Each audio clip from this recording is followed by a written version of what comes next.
खोजी पत्रकारिता और उत्कृष्ट लेखन से ख्याति अर्जित करने वाले राजकुमार केसवानी की स्मृति में अलंकरण समारोह भोपाल के माधवराव सप्रे समाचार पत्र संग्रहालय में रविवार को आयोजित किया गया था।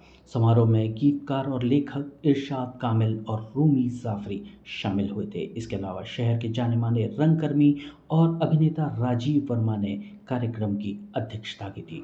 अशोक मनवानी कार्यक्रम का संचालन कर रहे थे।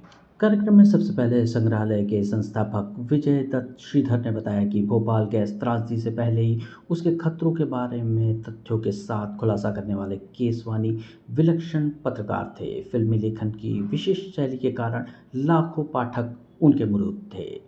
इसके पश्चात कार्यक्रम में मौजूद रूमी जाफरी ने कहा कि राजकुमार केसवानी एक अलग हस्ती थे। वह हर क्षेत्र में दखल रखते थे। हालांकि मैं जवान हुआ होश संभाला तो मैं मुंबई चला गया था, इसलिए उनसे बहुत अधिक राब्ता नहीं रहा, मगर वे एक चिंतक के रूप में मैं हमेशा उनको पढ़ा करता था। मुंबई से पधारे गीतकार इरशाद कामिल ने कहा कि केसवानी जी से उनकी मित्रता एक कार्यक्रम में हुई थी। फ़ोन पर साहित्य से जुड़ी चर्चाएं अक्सर होती थी। वे मेरे गीत और नज़में सुनकर अपनी प्रतिक्रिया देते थे।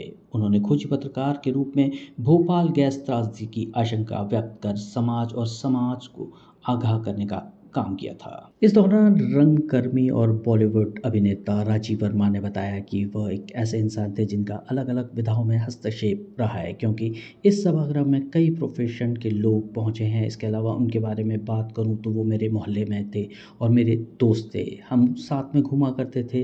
तब मियाँ के महल के पास वहीं रहते थे हम सभी। हालांकि तब नहीं पता था कि यह इतनी बड़ी शख्सियत एक दिन बनेगा। कार्यक्रम में केसवानी सम्मान पुरस्कार पत्रकार वर्तिका नंदा को दिया गया। वो भारत में कैदियों के मानवीय अधिकारों पर काम कर रही हैं। पुरस्कार में 1 लाख रुपए, प्रशस्ति पत्र और स्मृति चिन्ह उन्हें भेंट किया गया। इसके बाद सभी गणमान्य लोगों ने मीडिया से बात की। फील्ड तो मैंने छोड़ी, पत्रकारिता जो पत्रकार एक बार बनता है वो नहीं छोड़ता। तो मेरी पत्रकारिता जेल में है और जिनका तिनका भी जेल ही पत्रकारिता और भारत में ये पत्रकारिता लाने का श्रेय तिनका मिल जाता है। तो वहाँ भी लेकिन वो सकारात्मक, वो ब्रेकिंग न्यूज से परे वाली पत्रकारिता है। वो अच्छी चीज़ों को देखती है, अच्छा ही बोलती है, अच्छा ही दिखाने की कोशिश करती है, तो वो अच्छाई की पत्रकारिता है। टीचिंग में आके एक जो फर्क पड़ा वो ये था कि टेलीविजन की चमक दमक के परे मुझे अपने आप को जानने का बहुत मौका मिला। आप देखिए जो आपको पुराने गीत जो है ना 60s 70s के सिर्फ वही गीत पता है जो रेडियो आपको सुनाता है। आपने कभी मेहनत करके वो सारे गीत सुनने की कोशिश नहीं की है और रेडियो के पास सिर्फ 150-200 गीतों की सूची है जो बार बार बजाता रहता है और आपको अच्छा लगता रहता है।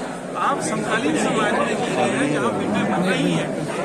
यहाँ का सेंसर भाषा, यहाँ के फिल्मों में बहुत काम है। एक ही मोहल्ले में पुराने भोपाल में रहते थे ये भाई शशि और इनके फादर तो फ्रीडम फाइटर रहे हैं, उनका भी बड़ा नाम था और हमारे फादर भी फ्रीडम फाइटर थे।